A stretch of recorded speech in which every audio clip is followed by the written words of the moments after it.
Assalamualaikum warahmatullahi wabarakatuh. Perkenalkan, kami dari kelompok 1 akan mempresentasikan mengenai sistem perpajakan di Indonesia.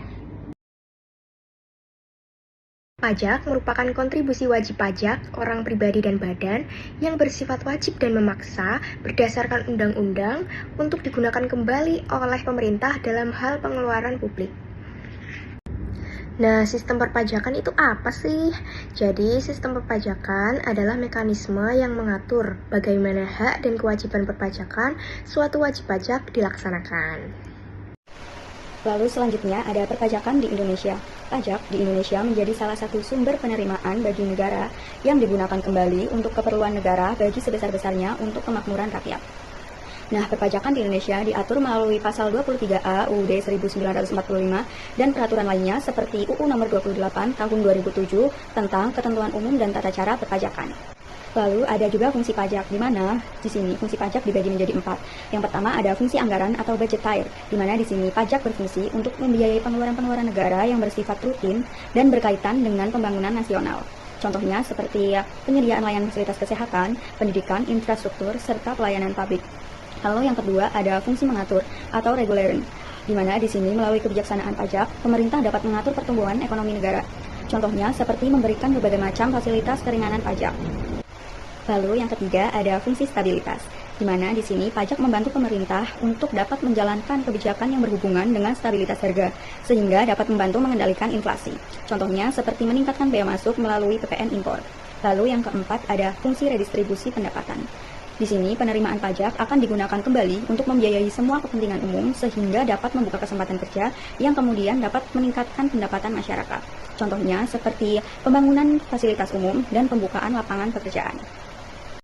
Lalu ada sistem pemungutan perpajakan, itu ada 3 cara. Yang pertama, self-assessment system. Ini adalah sistem pemungutan yang besarnya pajak berutang ditetapkan oleh wajib pajak.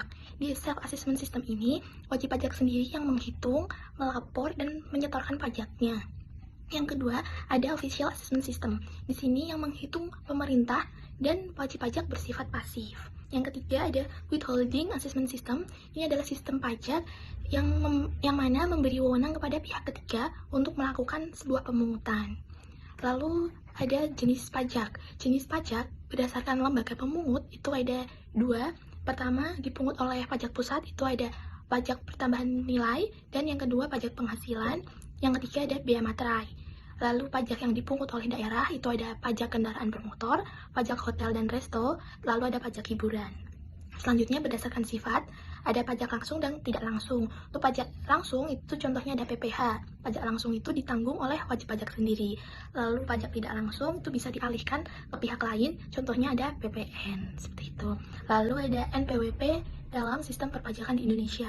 Apa sih NPWP itu? NPWP itu sebuah nomor yang diberikan kepada wajib pajak sebagai sarana administrasi perpajakan.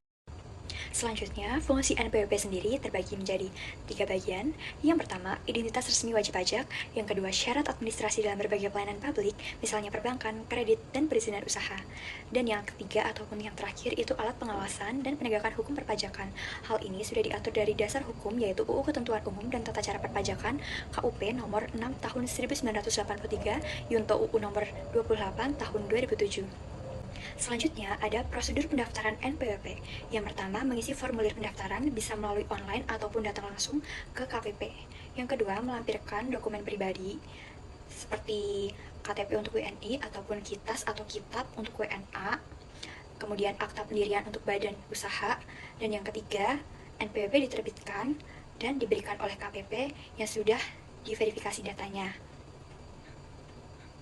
Selanjutnya, ada manfaat NPWP. Manfaat NPWP sendiri, yang pertama, memudahkan akses pelayanan publik, yang kedua, menjadi identitas resmi dalam administrasi perpajakan, dan yang terakhir, sebagai kode unik yang selalu digunakan dalam setiap urusan perpajakan yang membuat data perpajakan Anda tidak akan tertukar dengan wajib pajak yang lainnya. Nah, sekian presentasi dari kami. Mohon maaf apabila banyak kekurangan. Wassalamualaikum warahmatullahi wabarakatuh.